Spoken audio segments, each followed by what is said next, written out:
Just I'm the friendly nature of your TV. Yes sir. ఇప్పుడు ఇందాక సంజయ్ శ్రీధర్ గారు మాట్లాడారు. సరే, భుజంగరావు కన్ఫెషన్ పక్కన పెడదాం. సంజయ్ శ్రీధర్ గారు బిగ్ టీవీతో మాట్లాడినప్పుడు అంటున్నది ఏంటంటే, యాక్చువల్లీ నన్ను పోలీసులు బెదిరించారు. పోలీసులు బెదిరించి నీకు ఆయన కన్వెన్షన్కి రవీంద్రరావు గారికి మధ్యలో ఉన్న విభేదాల నేపథ్యంలో పోలీసులు బెదిరించి 15 కోట్లు వసూలు చేశారు. ఆ తర్వాత సాంబశివరావు ఇన్వాల్వ్ అయ్యారు. జూబ్లీ చెక్ పోస్ట్ దగ్గర ఉన్న హెరిటేజ్ బిల్డింగ్, చంద్రబాబు నాయుడు గారికి సంబంధించిన హెరిటేజ్ బిల్డింగ్ ఏదైతే కట్టారో ఆ స్థలాన్ని నేను హెరిటేజ్ సంస్థ కంటే చంద్రబాబు నాయుడు గారికి అమ్మిన సందర్భంలో శ్రీనివాస్ గౌడ్, అప్పటి మంత్రి శ్రీనివాస్ గౌడ్ అండ్ మీరు కలిసి ఆయన దగ్గరికి వెళ్ళి మీ ఇల్లీగల్ ట్రాన్సాక్షన్స్ ఉన్నాయి, బినామీ ట్రాన్సాక్షన్స్ ఉన్నాయి, నీ మీద కేసులు పెట్టిస్తామని బెదిరించి మీరు పార్టీకి 13 కోట్లు ఫండింగ్ ఇచ్చి మీరు 2 కోట్లు తీసుకున్నారు అనేది ఆయన అలిగేషన్. రైట్, ఒక్క నిమిషం సార్. అసలు హెరిటేజ్ బిల్డింగ్ రిజిస్ట్రేషన్ అయింది ఎప్పుడో కనుక్కోండి సార్. నెంబర్ 1, మీరు చెప్తున్న హెరిటేజ్ ఫుడ్స్ ఎప్పుడు రిజిస్ట్రేషన్ అయిందో కనుక్కోండి. ఎవరి దగ్గర నుంచి ఎవరికి రిజిస్ట్రేషన్ అయిందో కనుక్కోండి. నాకు శ్రీధర్ రావు గారు పరిచయం అయింది 2018 నవంబర్లో. ఓకే, 2018 నవంబర్లో నాకు వ్యక్తిగతంగా శ్రీధర్ రావు గారు పరిచయం అయ్యారు నాకు. అది కూడా వాళ్ళ దగ్గర పనిచేసే సృజన్ అండ్ వాళ్ళ అడ్వకేటు వాళ్ళిద్దరు కూడా ఉన్నారు, అడగండి. వాళ్ళిద్దరూ మా ఆఫీస్కి వచ్చారు, ఒక సహాయం కోసం వచ్చారు. అంతే తప్ప అంతకుముందు నాకు వ్యక్తిగతంగా పరిచయం వాళ్ళు లేరు. 2018 ఎన్నికల్లో తెలుగుదేశం పార్టీ ఓడిపోయిన తర్వాత వాళ్ళు నన్ను అవాయిడ్ చేశారు. శ్రీధర్ రావు అవాయిడ్ చేశాడు.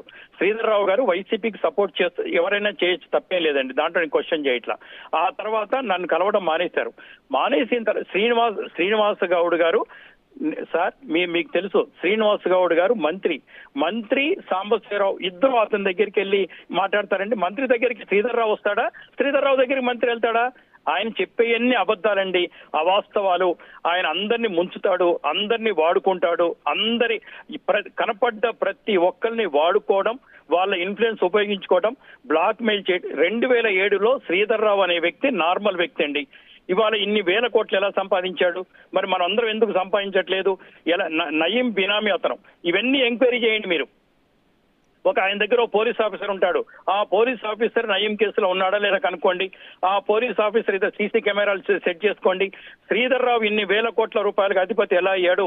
2007లో సామాన్య వ్యక్తిగా ఉన్న శ్రీధర్ రావు ఇప్పుడు ఇన్ని వేల కోట్ల రూపాయలకు ఎలా ఎదిగాడో జర్నలిజం తెలిసిన మీరు అందరూ ఎంక్వైరీ చేయండి సార్. సాంబశివరావు గురించి కూడా ఎంక్వైరీ చేయండి. ఎస్, నాకు పెట్రోల్ బంక్ లీజ్కి ఇచ్చిన మాట వాస్తవం.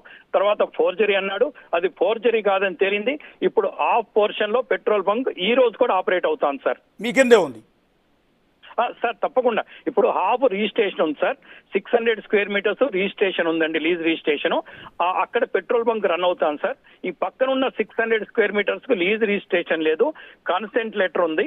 ఇనాగరేషన్ రోజు కూడా వాళ్ళు వచ్చారు. అయితే అది ఆ పోర్షన్ మాత్రం హెచ్పిసిఎల్ వాళ్ళు ప్రస్తుతానికి ఆపరేషన్ ఆపేసి వాళ్ళ హ్యాండ్ ఓవర్ లో పెట్టుకున్నారు. కోర్టు ఏం ఆర్డర్ ఇచ్చిందంటే హెచ్పిసిఎల్ హ్యాండ్ ఓవర్ లో పెట్టుకోమని ఆర్డర్ ఇచ్చింది సార్.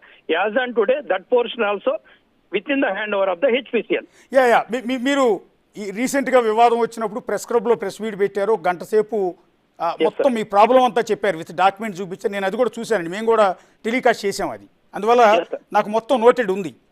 అయితే ఇప్పుడు ఆయన చేసిన అలిగేషన్, చంద్రబాబు నాయుడు గారికి నేను అమ్మిన స్థలం విషయంలో జోక్యం చేసుకుని శ్రీనివాస్ గౌడ్తో కలిసి నన్ను బెదిరించి పార్టీకి 13 కోట్ల రూపాయల ఫండ్ ఎలక్టోరల్ బాండ్స్ రూపంలో ఇప్పించారనేది మెయిన్ అలిగేషన్ అండి. అంటే కొందరు కుదరట యాక్చువల్లీ మీరు చెప్పేదానికి. ఇప్పుడు శ్రీనివాస్ గౌడ్ గారితో మీకు పరిచయం ఉందండి? అంటే ఓకే, మినిస్టర్ అందరికి, జర్నలిస్ట్ గా అందరికి పరిచయం ఉంటుంది. శ్రీనివాస్ గౌడ్ గారిని నేను మొత్తం 3 సార్లు నేను కలవడం జరిగింది సార్. ఓకే, అంటే 2 సార్లు బయట తీసుకున్నామండి.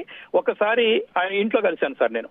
ఎస్, శ్రీనివాస్ గౌడ్ గారే కాదు, జనరల్ గా బికాస్ ఆఫ్ నేను ఈ ఫీల్డ్ లో ఉన్నాను కాబట్టి అందరూ నాకు పరిచయస్తులేనండి. ఇప్పుడు నయీం బినామీ అన్నారు, మీరు చాలా సంచలనమైన కామెంట్ చేశారు. ఇంతకుముందు ఎప్పుడు కూడా రాలా. సంజయ్ శ్రీధర్ గారు నయీం బినామీ అంటూ ఉన్నారు. అట్లాగే one of the police officer ఆయనకు సపోర్ట్ గా ఉన్నారు, ఆయన నయీం ఎన్కౌంటర్ లో నిందితుడిగా ఉన్నారంటున్నారు. ఎవరు అతను? ఆ పేరు నేను మీకు పర్సనల్ గా పంపిస్తాను. ఓకే ఓకే, నేను ఎందుకంటే పర్సనల్ గా పంపిస్తాను మీకు ఆ పేరు. సంధ్యా శ్రీధర్ రావు గారిని అడగండి. ఆయన రోజు ఏ పోలీస్ ఆఫీసర్ని కలుస్తాడో, రోజు ఏ పోలీస్ ఆఫీసర్ తో ఉంటాడో వాళ్ళ సీసీ కెమెరాలని తీయమనండి. శ్రీధర్ రావు గారి ఫోన్ నెంబరు, ఆ ఫోన్ నెంబర్ చెక్ చేస్తే ఆయన ఎవరెవరికి చేశారో తెలుస్తుంది. రెండో విషయం, శ్రీనివాస్ గౌడ్ గారు నేను కలిసి ఆయన దగ్గరికి ఒక్కసారి కూడా వెళ్ళలేదు. ఏ రోజు వెళ్ళామో ఆయన దగ్గర అన్ని సీసీ కెమెరాలు ఉంటాయండి. శ్రీధర్ రావు గారు ఇంట్లో ఉంటాయి, బయట ఉంటాయి, ఆఫీసులో ఉంటాయి. దాంట్లో విజువల్స్ లో నాకు తీయమనండి. నేను మీరు ఏం చెప్తే దానికి రెడీగా ఉన్నాను సార్. Okay okay. ఇంకోటి భుజంగరావు గారితో మీకు ఏమైనా కాంట్రాక్ట్స్ ఉన్నాయా సార్? అంటే ఇప్పుడు అందరు జర్నలిస్టుకు ఉన్న పరిచయాలే పోలీస్ ఆఫీసర్ దగ్గర నా పరిచయాలు. ఆయన మాదాపూర్ సిఐగా ఉన్నప్పటి నుంచి నా పరిచయం ఉందండి. ఇప్పుడు ఆయన చేసిన ఒక సంచలనమైన అలిగేషన్